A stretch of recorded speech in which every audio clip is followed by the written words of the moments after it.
Hello friends, welcome back to my channel. இன்றைக்கி நம்ம கிச்சனில் பார்க்க போகிறது ஒரு சிம்பிளான பிரேக்ஃபாஸ்ட் ரெசிபி தான் பார்க்க போகிறோம். இட்லி தோசை மாவு இல்லாத சமயத்தில் 10 நிமிஷத்தில் ப்ரெட்டும் முட்டையும் இருந்தால் போதும், சூப்பரான இந்த பிரெட் கொத்து ரெடி பண்ணிடலாம். இது பெரியவங்கலேருந்து சின்னவங்க வரைக்கும் ரொம்ப விரும்பி சாப்பிடுவாங்க. கண்டிப்பாக எல்லாருக்குமே ரொம்ப பிடிக்கும். இது ஒரு வாட்டி செஞ்சு பார்த்தீங்கன்னா கண்டிப்பாக அடிக்கடி செஞ்சு சாப்பிடுவீங்க. இது நீங்கள் பிரேக்ஃபாஸ்ட்டுக்கும் சரி, ஈவினிங் ஸ்நாக்ஸு கூட செஞ்சு சாப்பிட்லாம். வீடியோக்குள்ளே போகிறதுக்கு முன்னாடி என்னோடய சேனலை சப்ஸ்கிரைப் பண்ணாதவங்க மறக்காமல் சப்ஸ்கிரைப் பண்ணிக்கோங்க. பக்கத்தில் இருக்க ஆல்ரெடி ஆப்ஷனை கிளிக் பண்ணிக்கோங்க. அப்போ தான் நான் போடுற வீடியோ உங்களுக்கு உடனுக்குடன் வரும்.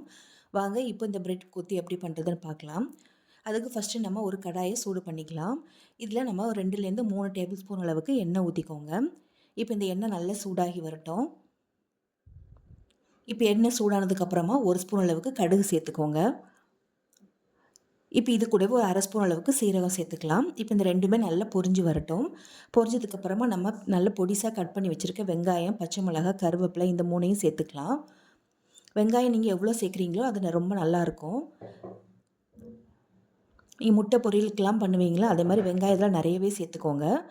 இப்போ இந்த வெங்காயம் நல்லா வதங்கி வரணும். ரொம்ப ப்ரௌனாக மாறி வதங்கி வரணும்னு அவசியம் இல்லை. நல்ல கண்ணாடி பதத்துக்கு வதங்கி வந்தால் போதும். அப்போ தான் நமக்கு சாப்பிடும்போது நல்லா க்ரன்ச்சியாக நல்லாயிருக்கும்.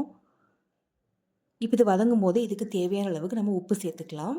உப்பு சேர்த்துட்டு மறுபடியும் நல்லா கலந்து விடுங்க. கலந்து விட்டுட்டு ஒரு 2-3 நிமிஷம் நல்லா வதக்கி விட்டுருங்க.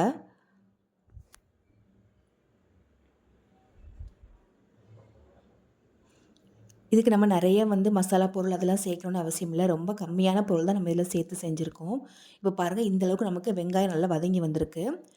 இப்போ இதை நல்ல நடுவில் இந்த மாதிரி இடம் விட்டுக்கலாம். முட்டை இதில் நம்ம அடித்து ஊற்றணும். இப்போ இதில் எக்ஸ்ட்ரா கூட எண்ணெய் கூட இதில் சேர்த்துக்கோங்க. அப்போ தான் உங்களுக்கு அடியில் ஒட்டாமல் வரும். நான் இன்றைக்கி 5 முட்டை எடுத்திருக்கேன். இது ஒரு 3லேருந்து 4 பேர் சாப்பிட்றதுக்கு கரெக்டாக இருக்கும். உங்களுக்கு எவ்வளோ வேணுமோ அந்தளவுக்கு நீங்கள் முட்டை சேர்த்துக்கோங்க. முட்டை எவ்வளோனாலும் நம்ம எக்ஸ்ட்ரா கூட சேர்த்துக்கலாம். ரொம்ப நல்லாவே இருக்கும். இப்போ முட்டை சேர்த்ததுக்கப்புறமா நல்லா கலந்து விடுங்க.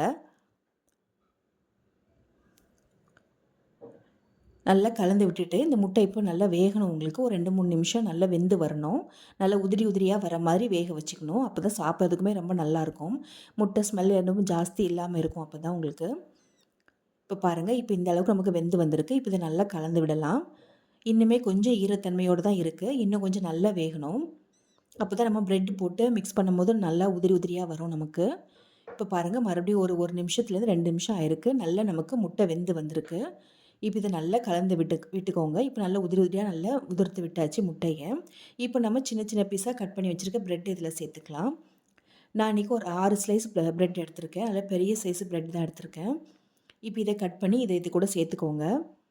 இப்போ இது நிறைய இருந்த மாதிரி தான் இருக்கும். நீங்கள் வதக்கும் போது நல்லா உங்களுக்கு ப்ரெட் நல்லா சுருங்கி வந்துடும். நல்லா ஃப்ரை ஆகி வர அளவுக்கு நீங்கள் பண்ணணும் இதை. இப்போ இதை நல்லா கலந்து விட்டுக்கோங்க. அடுப்பை நல்லா சிம்லேயே வச்சுக்கோங்க.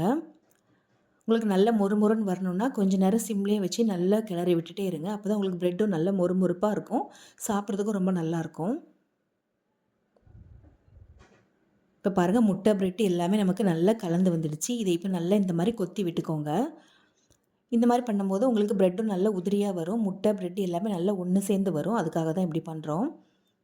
இப்போ பண்ணிவிட்டு நல்லா கலந்து விட்டுருங்க.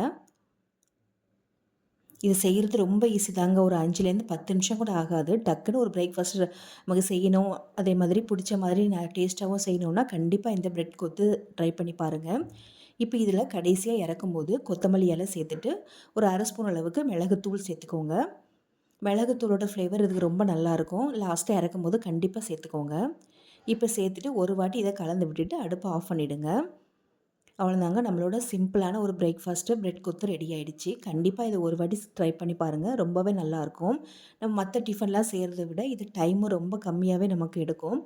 இட்லி தோசை மாவு இல்லை அப்படின்னா டக்குன்னு செய்யணுன்னா கண்டிப்பாக இதை நீங்கள் ட்ரை பண்ணி பார்க்கலாம்.